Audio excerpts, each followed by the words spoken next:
Good morning. Welcome to this study session of the Mesa City Council. Vice Mayor Glover is out of town on city business, and also Dave Richens won't be joining us today. He's traveling, and we wish them safe travels. This morning we have with us Mayor-elect John Giles, who will be sworn in today as the new mayor, the 40th mayor of Mesa. We're excited about that, and we welcome you, sir. Glad to have you here. We also have Councilmember-elect Kevin Thompson, who is joining us, and he will be sworn in January. But as a tradition here in the city, we always invite those that have been elected to join us as we go through the process. So it's a good learning time, and then when they are sworn in, they're ready to go. So I just wanted to take a minute. We have our city manager with us, did an amazing job prepping the city for the possibility of a second wave of storms, and heard wonderful feedback through the community and through the media of how prepared we were. And so, Mr. Brady, we appreciate that. I know there was a lot of resources thrown at it. Yeah, mine was the easy job. It was the week before. Yeah, I was in. But people felt very assured that the city was ready for any future or any incoming storms. So thank you for that. Our first item on the agenda is to review the agenda for our September 22nd council meeting. And so we hope everybody has that. And obviously our mayor and council members elect, if you have any questions, feel free at any time during this study session to jump right in. No, say everything you need to say. We welcome your opinions. And so on the page 1, we have items 1 through 3C. Items 3D through 4A, items 4B through 5C, items 5D through 6A, items 6B through 8B, and items 8C through 10. Sounds like we had no questions along those lines. Okay. Item number 2 for this study session is to hear a presentation and provide direction regarding a telecommunication license with TW Telecom of Arizona. And we welcome Ms. Beth Hewing, who is our city engineer. Good morning. Good morning, Mayor, Council member-elect. We wanted to come and visit with you this morning about a license agreement for use of the city right-of-way with TW Telecom. We have a representative of TW Telecom here today, too, in the audience, if you have any questions of them as well. This license agreement is very much like many of our other agreements, with a couple of exceptions. The agreement allows them to install the communication network, basically conduit and fiber, in the city right-of-way and public utility easements. It's a 5-year term with the option of a 5-year extension. What TW Telecom's responsibilities are under the agreement is to pay the transaction privilege tax here in the city, as well as the required permitting fees. There is kind of one exception from some other agreements that you see, and it's related to the state statutes regarding telecoms. The TW Telecom actually meets the criteria in the state statute. They operate on a local area network. They provide inter- and intrastate service. So in that case, we cannot charge them a per linear foot charge, which you do see in some of our other license agreements that I've brought forward in the past. So that's kind of one of the key Question conditions. for you, Ms. Hewing. Is that because they were grandfathered? I'm going to ask our attorney to step up and assist us here a little bit. Mayor and Council, this is Mary Grace McNear from my office. She's been working with engineering on this issue. Good morning, Councilmember Luna, Mayor Fenter, members of the City Council. I believe that TW Telecom works on a local area network that used to be part of the AT&T, the old AT&T setup. So that's why I think they are on the local area network, and I would defer to counsel for TW to confirm that. Joan, this is Joan Burke, legal counsel for TW Telecom. Good morning, Mayor, Mayor-elect, council members. Joan Burke on behalf of TW Telecom. TW Telecom is actually exempt under the statute because the statute allows a per linear foot charge on any telecommunication facility that does not provide intrastate service, meaning provide local service. And TW Telecom, like Quest, is a local service provider. And the statute provides that municipalities cannot charge a per linear foot fee. We do not pay, TW Telecom does not pay a per linear foot fee in Scottsdale, in Tempe, in Phoenix, and Tucson, in any of those cities. So it's prohibited. Now, you can charge a per linear foot fee on long lines companies, and Level 3 is an example. AT&T Core. I mean, and if TW Telecom created a long lines facility, that would be subject to the per linear foot fee, and the license actually makes provision for that. So if we transitioned into a situation where we're providing that sort of traffic, then the per linear foot fee would apply. I did have a couple of questions about where they currently are or will be in the city, and that right now they are providing service to customers at Alma School and Southern. We did an at-risk permit there because we wanted them in before we paved for obvious reasons, so we allowed them in this location at this point in time in our right-of-way. Good. That's pretty much it. Councilmember Kavanaugh. Thank you. Do you anticipate, aside from the area you permitted them in for the at-risk situation, do you anticipate expanding into the areas that we've also just completed construction on? Actually, and I believe in this area, they are leasing with a dark fiber provider in Southern Avenue that's already there today. What they needed this for was actually connection to a building from the dark fiber that they're leasing. So I don't anticipate right now that they would need to go anywhere else in this area, and our intent was to get them in before we paved. Yeah, and I'm very familiar with the telecom law, both on the federal and state level, having served with NLC for many years on this, and obviously the disadvantages to communities. And I know what state law prohibits cities from charging, but I do know that as part of the discussions here, the city did propose an in-kind exchange of fiber and conduit, which the parties could agree to if they chose to. The city couldn't require you to do that, but I'm just kind of curious why you said no.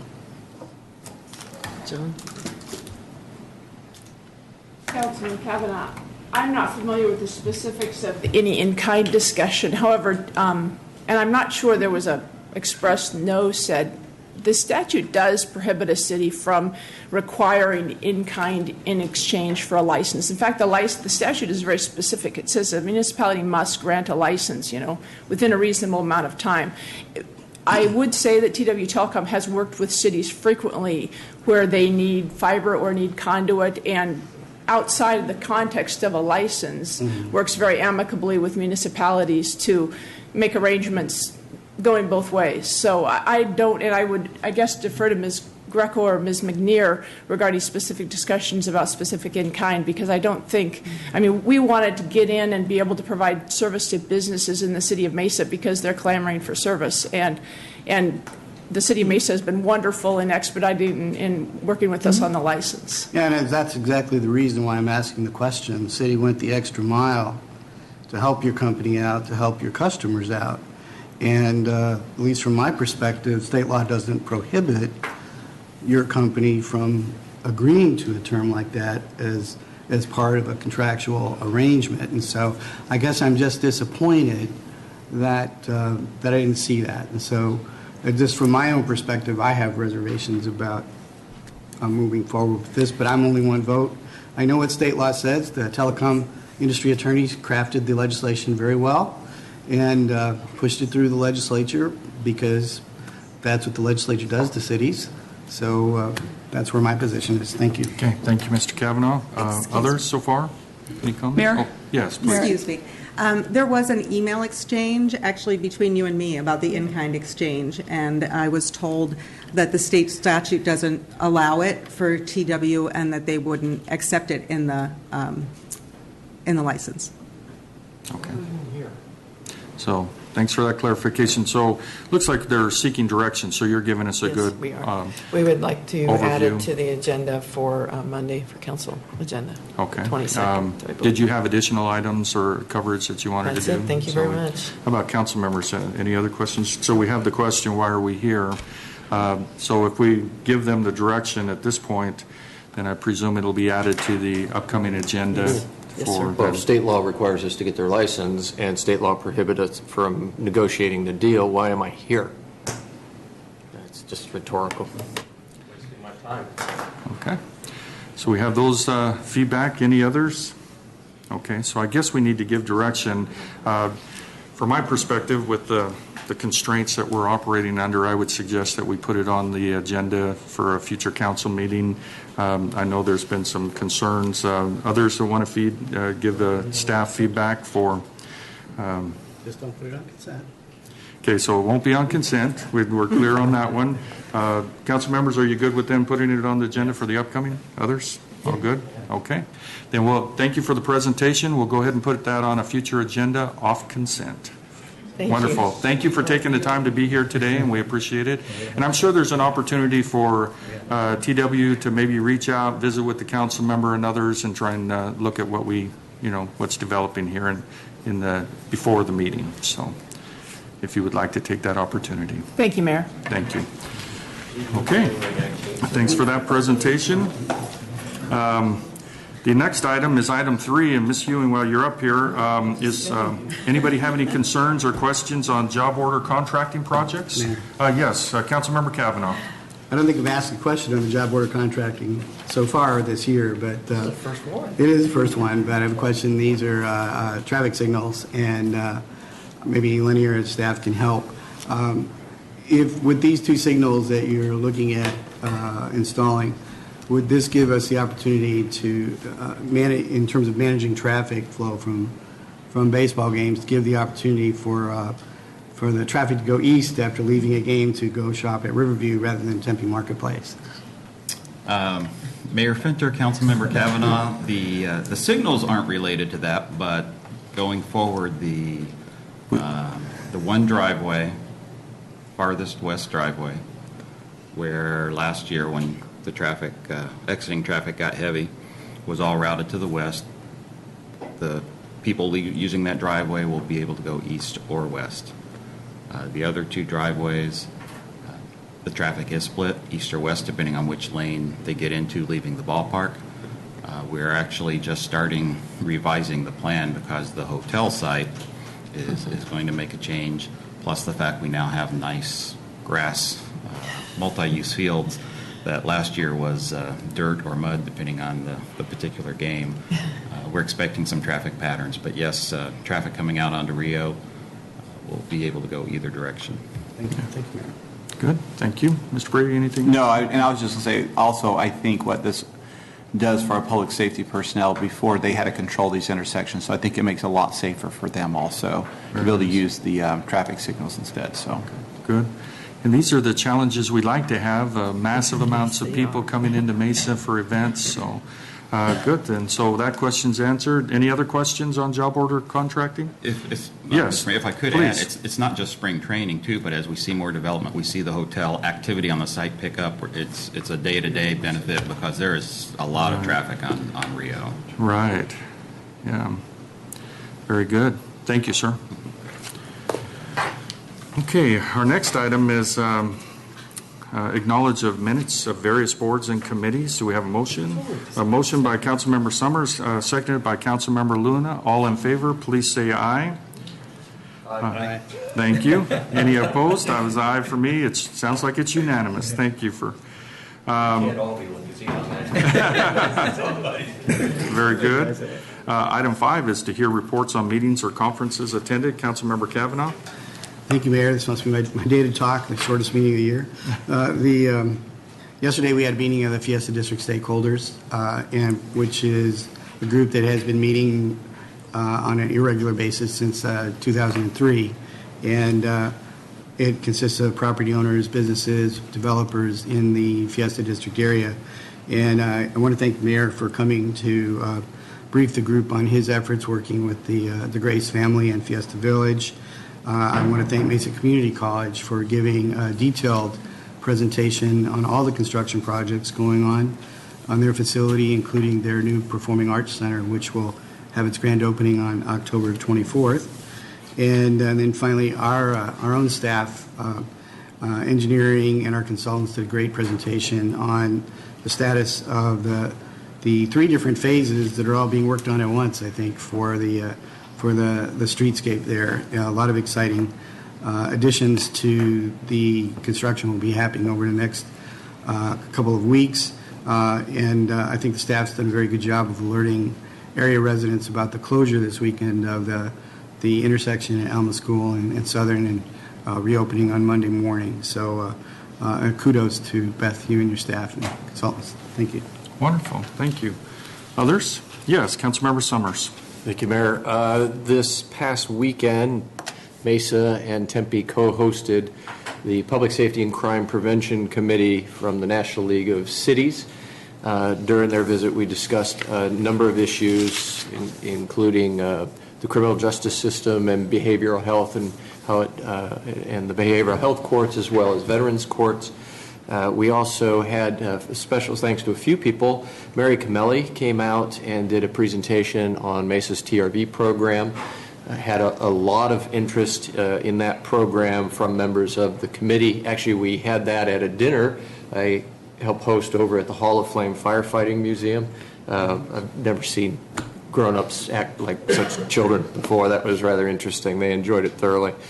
So she did a presentation there. Frank Milstead, our police chief, came out and discussed the benefits of the 1033 program, which are under question right now at the federal government. That is the DOD excess property being transferred to police, and we're all familiar with up-armored Humvees and firearms that are transferred, but he discussed what the police department had received in excess property from the DOD, and you'd be surprised on the types of equipment, from file cabinets, knee pads, helmets, things that police need but have nothing to do directly with law enforcement, but certainly has saved this city millions of dollars.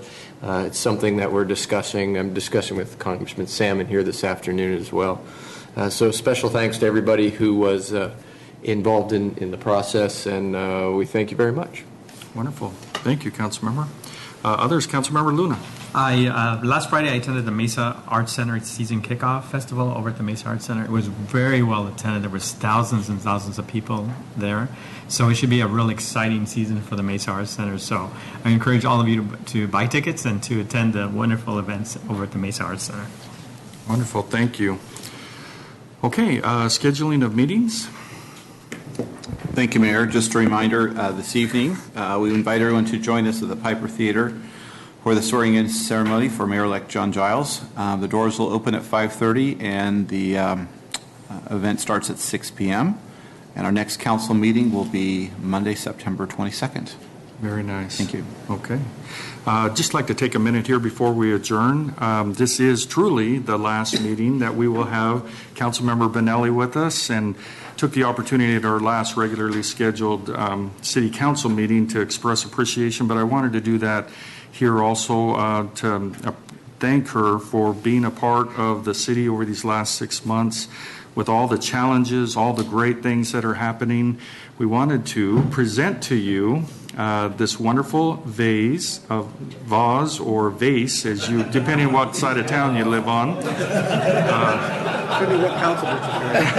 Or council district you live in. Wow. That is beautiful. They didn't tell me they were going to stuff it full of beautiful flowers also. You just thought it was a vase? Right. Yeah. But we could never thank you enough for your service and involvement here in the city. And they gave me a list of items that you've done, and let me just briefly mention some of these. You held a successful District 2 neighborhood meet and greet at Sassy's Cafe and Bakery, which has really turned into a wonderful place there at Lindsay and Main Street, I believe. An advocate for Mesa's participation in the Brookings Institute Global Cities Initiative. An enthusiastic supporter of Mesa Art Space Development Project, provided critical feedback on Mesa's 2040 General Plan, participated in Arizona Presenters Alliance Conference in Sedona, speaking to the role of arts in the community, in community development, and so many other areas, constituent services and others. And we appreciate your passion. We appreciate everything that's wonderful about you. It's been great to work with you here and bringing your life experiences and professional experiences here. So we want you to know how much we care about you, and we hope you'll accept this as our appreciation to you. Thank you very much. And we hope to see you again.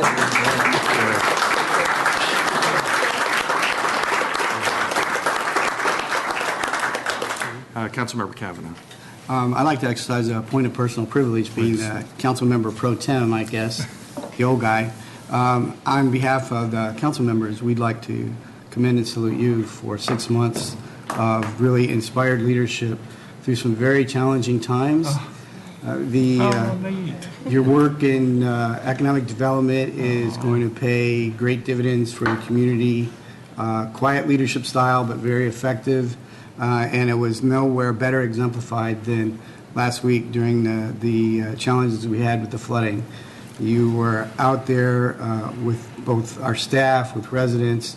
I think you were a calming influence, and you helped diffuse a very difficult situation. You helped rally the community together to serve those in need, and that is an example of your career in terms of whatever you've done, and just in terms of your colleagues. We'd like to present you with this gavel for a wonderful term as Mesa Mayor. Thank you very much. I appreciate that.